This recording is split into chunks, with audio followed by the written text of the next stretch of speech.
આજે આપણે બીજ એકમમાં પવન દ્વારા બીજનો ફેલાવો કેવી રીતે થાય છે એ સમજીશું। પહેલા બીજનો ફેલાવો કઈ રીતે થાય છે તો પહેલા પવન દ્વારા, પછી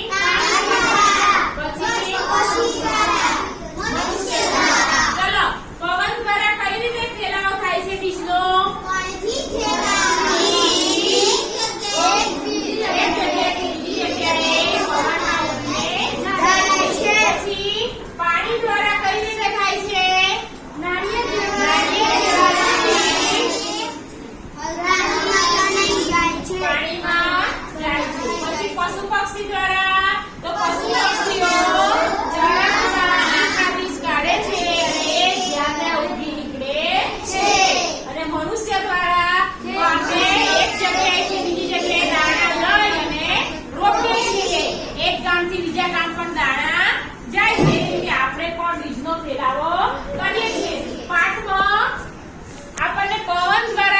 ફેલાવો કઈ રીતે થાય છે આપેલું છે।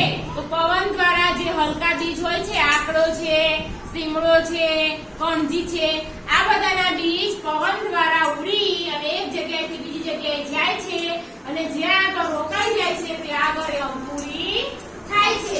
એવી રીતે પાઠમાં આપેલું છે। ઝાડ શું કે છે કે પત્ર લખજો, કોને કે છે? બીજને। ઠીક છે, પણ આવજો શું કે આવજો, પણ ઝાડ શું કે છે? મને પત્ર લખજો।